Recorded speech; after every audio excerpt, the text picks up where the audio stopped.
E aí galera, beleza? Estamos aí iniciando mais uma live, mais um bate-papo aí ao vivo. A gente mudou o horário dessa vez para fazer uma experiência. Eu estava acostumado a fazer às quintas à noite, né, às 9h30 da noite. E a gente mudou o horário para fazer uma experiência, ver se o pessoal acompanha mais, né, tem mais disponibilidade às vezes nesse horário do almoço, principalmente o professor de Pilates que acaba trabalhando mais nos extremos, né, parte da manhã e depois à noite. Então, vamos ver aí. Eu vou dar um tempinho para o pessoal ir entrando aí para a gente bater um papo.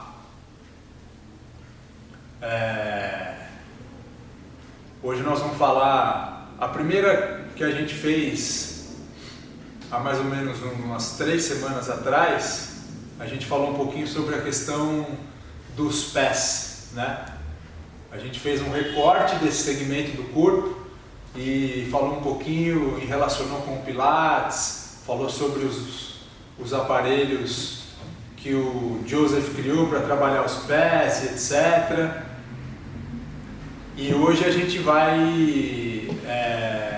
focar num outro segmento muito importante, né, do ponto de vista para o movimento, né, para a nossa saúde, né, principalmente, que é a bacia. Então, eu quero, antes de começar a falar um pouco sobre todas essas coisas, eu quero contar uma história para vocês.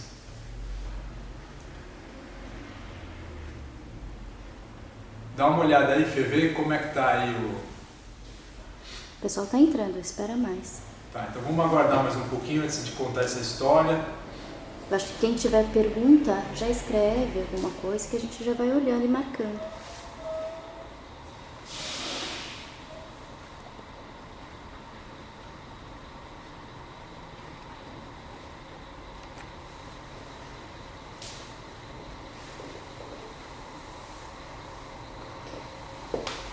Vamos ver se o pessoal está entrando aí. Vamos dar mais uns 5 minutinhos. Aí eu começo de uma vez.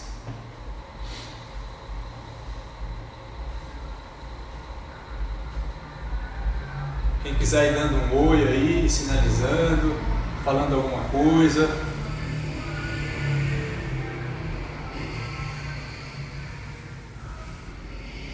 A proposta hoje eu vou falar um pouquinho, vou fazer um pequeno embasamento teórico, né?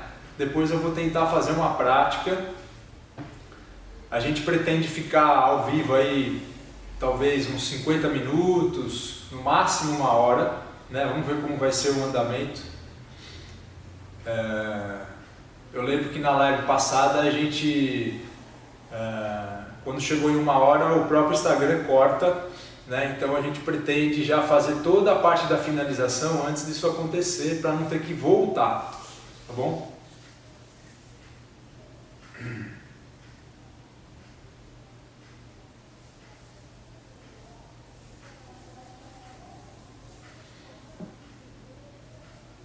Então vamos lá, vamos entrando. Como é que tá aí? Tem vi. Vai sinalizando aí, pessoal. O pessoal que faz os cursos aqui no Taiken, quem está entrando pela primeira vez, quem já conhece aí o meu trabalho, né? Quem não conhece, da onde né? Da onde está assistindo a gente aí, de que cidade, enfim.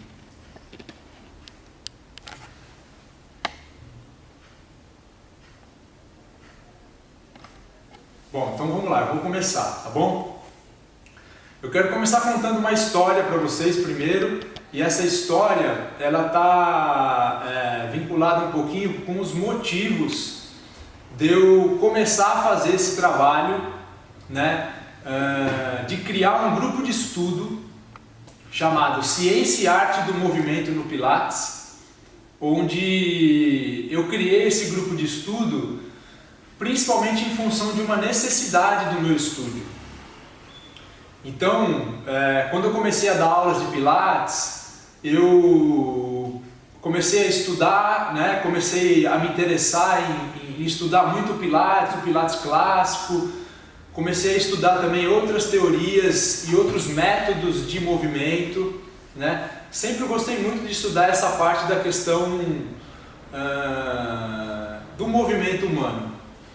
E quando eu comecei a fazer isso, eu comecei a perceber que para o meu estúdio, eu somente fazendo isso não ia gerar bons frutos.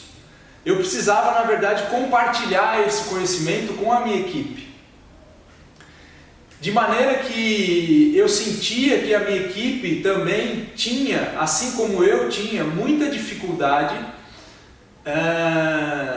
em função de que o Pilates, né, ele não tem um corpo de conhecimento teórico que seja sólido, seja fundamentado, né, que tenha uma certa sistematização, assim como os movimentos e o próprio trabalho em si, prático do Pilates tem. E às vezes isso faz um pouco de falta.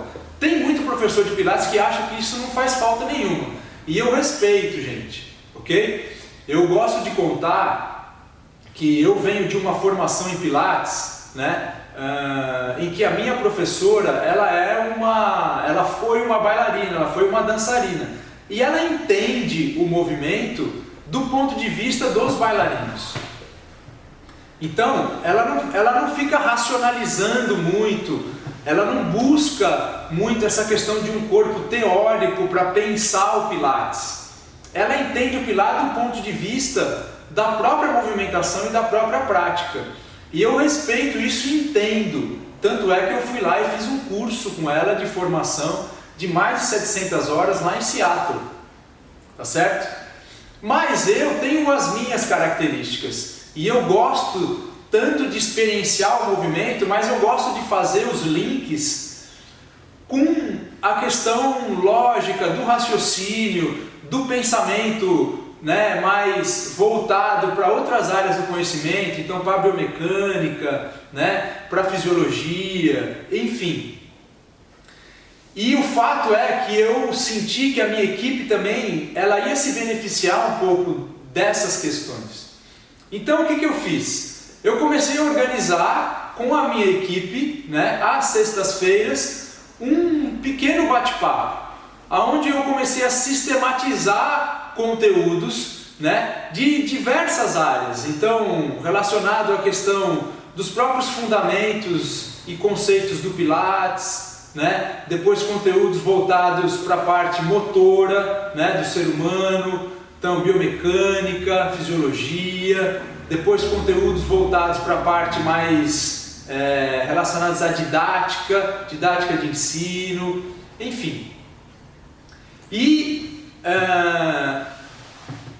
a partir disso eu comecei a perceber que a minha equipe, ela, querendo ou não, começou a ter um pouco mais de referencial, no sentido principalmente de fazer boas escolhas, né, com os alunos que estavam à frente deles e depois ter um pouco mais de sentido e de significado naquilo que eles estavam fazendo, porque às vezes a prática do dia a dia acaba automatizando muito o que a gente faz, ok? E eu até gostaria que depois vocês me dessem um feedback em relação a isso. Se isso que eu estou dizendo, às vezes, é algo que realmente faz falta para vocês ou não. Se é algo, se vocês compartilham dessas angústias também ou não. Ou se para vocês o Pilates é algo mais intuitivo, onde vocês querem mesmo é mais a prática. Enfim. O que eu acho é que o Pilates, enquanto uma proposta de trabalho voltado, né, para a população em geral, e uma proposta de trabalho que hoje em dia cada vez mais está fincando, né, assim, as suas raízes como uma proposta efetiva, voltada para a saúde, eu acho que a gente precisa se preocupar um pouco com essas coisas. Então, o que eu resolvi fazer? Eu resolvi criar um grupo e abrir esse grupo, né, para outras pessoas e não só para a minha equipe. Então, esse grupo chama-se Ciência e Arte do Movimento no Método Pilates. E eu comecei a estruturar o conteúdo pensando principalmente em fazer um recorte, né, de alguns segmentos do corpo humano.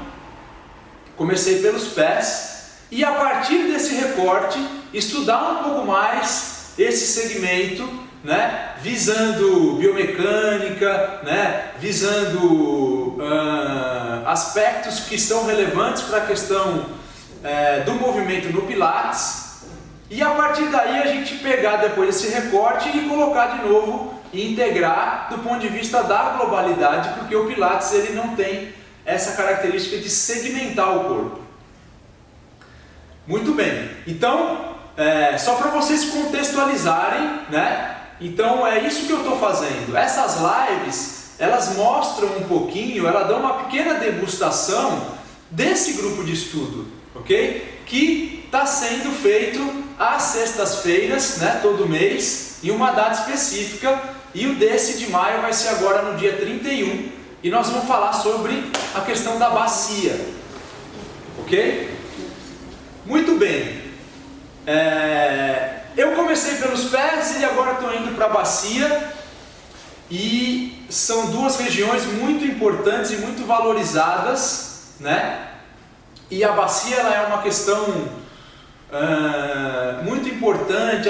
Primeiro que ela já tem uma representação do ponto de vista da arte. Eu vou mostrar alguma coisa para vocês aqui de como ela é considerada, na verdade, a base da nossa arquitetura, né? E eu comecei a live passada mostrando um pouquinho essa figura do livro do Joseph, né? Eu gosto muito de contextualizar isso, gente, porque a gente não pode pensar em estudar o Pilates sem perder o fio da meada. E esse fio da meada que eu gosto muito de frisar em tudo que eu faço em relação ao Pilates é justamente o propósito central do Joseph, né? Que era, na verdade, fazer um trabalho com as pessoas de forma com que o condicionamento físico, ele na verdade seja um meio, né? Ele vai ser um veículo para que a pessoa ela consiga primeiro se autorrealizar, ela consiga na verdade fazer um trabalho com ela mesma, ela consiga construir uma versão melhor de si mesma, e a partir dessa versão ela se integrar na sociedade de uma maneira muito mais efetiva e produtiva, ok? Isso envolve um trabalho de coordenação corpo, mente e espírito. Então esse era o foco do Joseph, que ele vai trazer lá da cultura grega, que ele vai trazer lá dos filósofos gregos, dos filósofos romanos, né? Que tem a ver com o conceito de paideia, que é um conceito de educação. E tudo que o Joseph fez dentro dessa filosofia e dentro do trabalho dele está muito relacionado com isso. Então, o trabalho corporal, quando a gente pensa em trabalhar o corpo no Pilates, a gente sempre tem que estar pensando nessa dimensão um pouco mais ampla, ok? E pensar nessa dimensão mais ampla significa a gente ensinar o nosso aluno a ele estar o tempo todo, né, lutando contra a gravidade, pensando nessa figura do Joseph, né, que está no livro dele, no Your Health, pensando nessa figura, né, num sentido de que ele vai, na verdade, lutar com as forças da gravidade a partir, né, de bons alinhamentos, a partir de uma boa relação dos segmentos corporais, então de como o pé vai se comunicar com a bacia, de como a bacia vai se comunicar com o tronco, de como o tronco vai se comunicar com a cabeça. É esse tipo de construção motora que a gente precisa pensar no Pilates. E hoje a gente vai fazer o que? A gente vai falar especificamente sobre a bacia. Eu vou mostrar uma outra figura para vocês aqui. Eu não sei se dá para fazer uma aproximação, vê se você consegue fazer uma aproximação dessa figura aqui, ó. E eu quero que vocês percebam um pouquinho nessa figura. Essa figura é uma figura que está num livro de uma pensadora sobre o movimento humano, né? Chamada Godelieve. É um livro que ela fala sobre cadeias musculares, cadeias articulares, enfim. E é um livro que representa uma figura de um antigo filósofo, lá mais ou menos dos anos de 1651, mais ou menos, chamado Agripa. E ele coloca essa figura baseada no homem vitruviano, que é aquela figura famosa do Leonardo da Vinci, né? Onde eles colocam um homem no centro de figuras geométricas. E de uma certa forma a bacia, a gente pode ver aqui, ó, que ela é o centro dessa figura, né? E ela está centralizada dentro de um pentagrama, ou seja, é uma figura de um pentagrama invertido, né? Um pentagrama é uma figura de 5 lados. Bom, isso aqui tem uma certa representação simbólica que a gente pode expandir isso ao infinito, gente, tá certo? Mas pra gente, o que vai importar nisso é que, primeiro, a bacia ela pode ser considerada uma região de base, uma estrutura de base no ser humano. Ela vai ter funções muito importantes.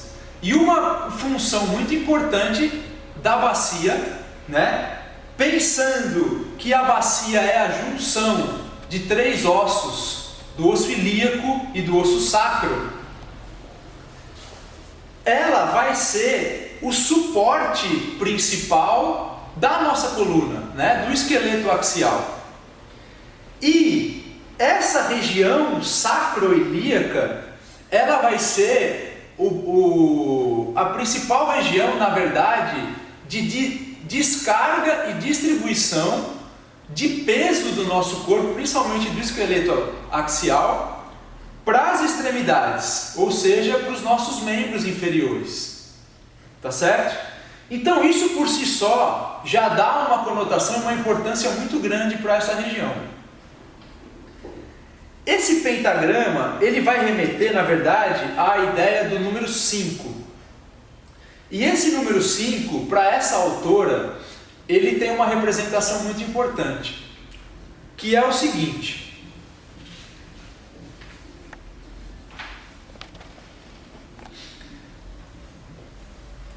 Vê se dá para aproximar bem aqui, para a gente poder entender o que significa isso.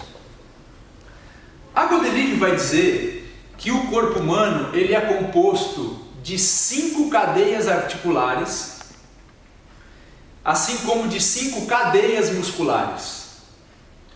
Então, se vocês repararem bem, ela vai dizer aqui, ó, o esqueleto axial que está em vermelho, ó, dá para pegar bem aqui? Dá. Ele é composto pelo osso sacro, é composto por todas as vértebras da coluna, os ossos do crânio, né? E a caixa torácica. Ela vai dizer que esse conjunto de articulações forma uma cadeia articular, uma primeira cadeia. Ok? Esse conceito de cadeia articular, ele na verdade é um conceito importante, gente, porque ele na verdade vai remeter à ideia de que todas essas articulações, elas vão se relacionar dentro da questão do movimento. E o sacro, ele faz parte desta cadeia conjunta com todos os ossos da coluna. Depois ela vai dizer que a gente tem mais 4 cadeias articulares. 2 nos membros inferiores e 2 nos membros superiores. E ela vai dizer então que a cadeia articular dos membros inferiores, ela é composta pelo osso ilíaco, né? Pelo isquio, depois pelo fêmur, pela tíbia, pela fíbula e todos os ossos do pé, e são 2. E uma outra cadeia articular formada pelos membros superiores, então as escápulas, né, o húmero, o rádio, a una e os ossos da mão, tá certo?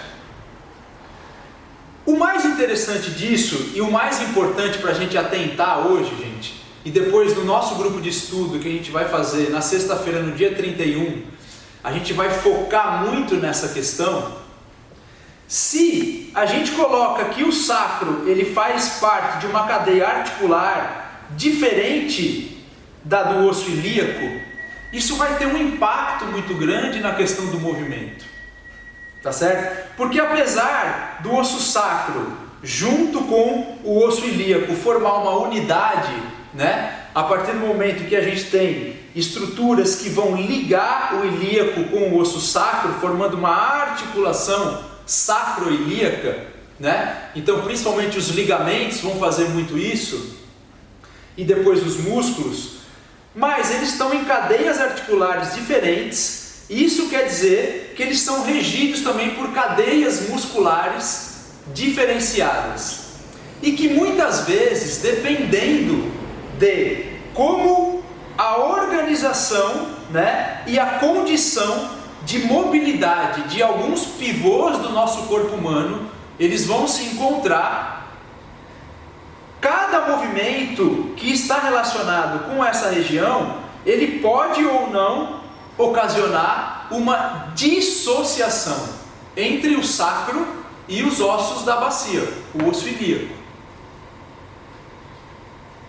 E isso é muito interessante da gente entender, porque o Pilates, gente, o tempo todo ele vai promover movimentos que vão integrar ou que vão promover certas dissociações entre essas estruturas.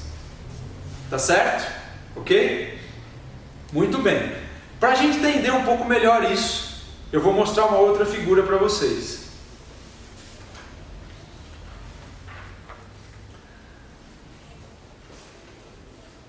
Até agora, gente, vocês têm alguma pergunta, alguma dúvida? Isso está muito difícil de compreender? Falem um pouquinho aí para mim, o que vocês estão, qual é a primeira percepção de vocês em relação a tudo isso?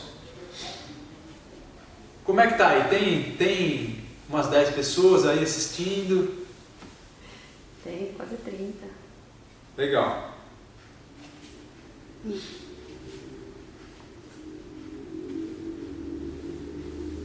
Então olha só, gente, ó, por enquanto tranquilo. Então vamos lá. Ó, vejam essa outra figura aqui, ó. Aqui a gente tem os pés, massa em cima da massa terra, né? Depois a gente tem uma alavanca, uma primeira alavanca que é o membro inferior, que são as pernas.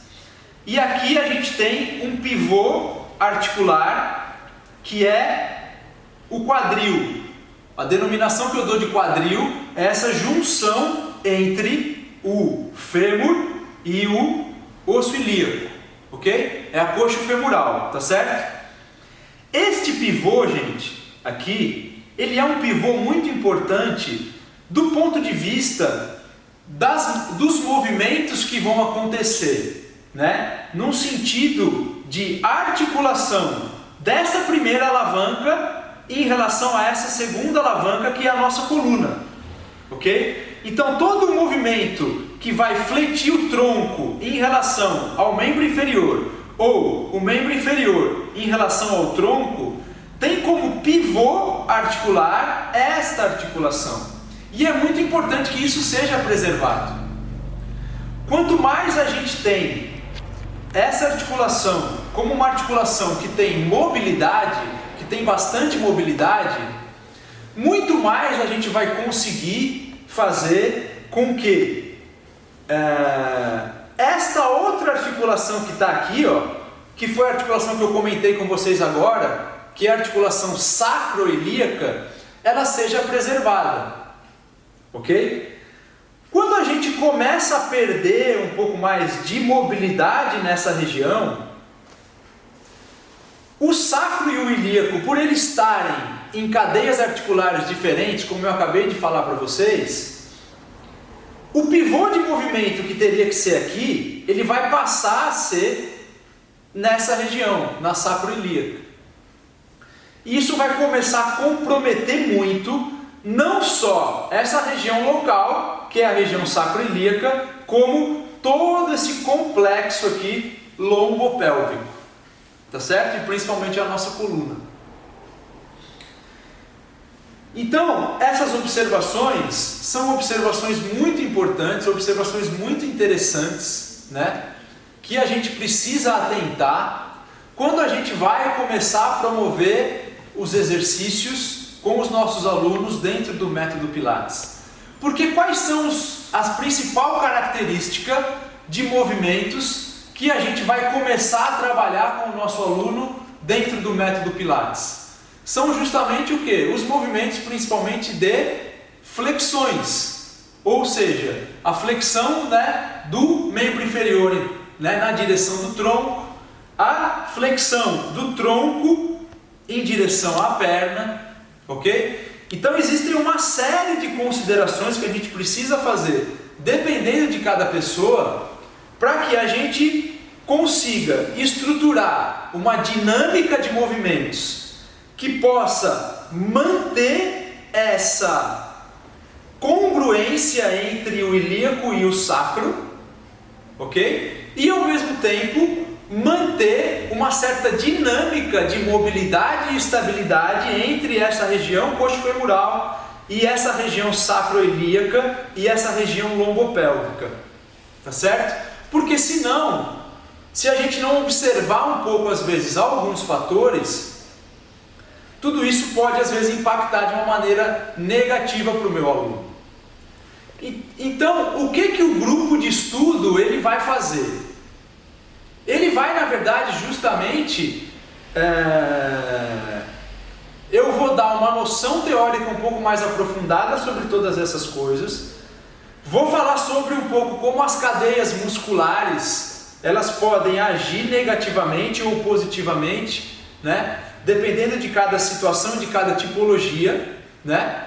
E aí a gente vai ver como que a gente pode funcionalizar, principalmente essa região, nos nossos alunos, com o próprio método Pilates.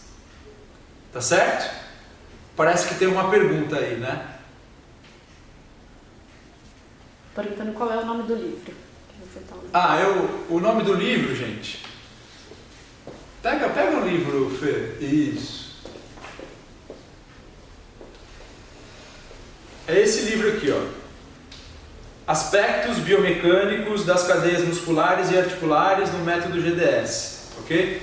O autor é o Philippe Campion e é um livro basicamente do método GDS, tá certo?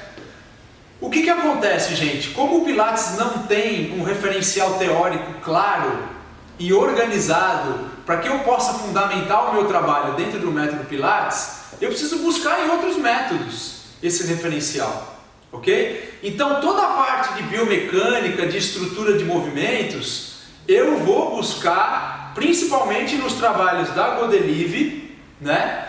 Nos trabalhos da Bézier, do ponto de vista da coordenação motora, e um outro cara que eu gosto muito aqui brasileiro, que é o Ivaldo Bertazzo, ok? E então eu busco esses referenciais para poder pensar o Pilates que eu pratico, que é o Pilates clássico, ok? E aí a partir daí construir critérios de trabalho e construir critérios tanto de avaliação como de às vezes algum tipo de modificação importante, alguma coisa, né, que eu precise fazer com um determinado tipo de aluno, tá certo?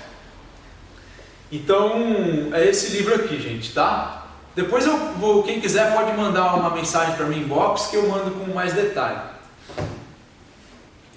Muito bem.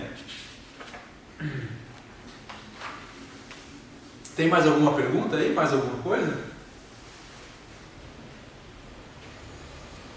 A Vanessa está perguntando como funciona o grupo de estudos.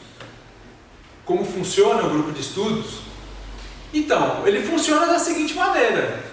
Eu reservo 16 vagas somente, ok? Eu abro as inscrições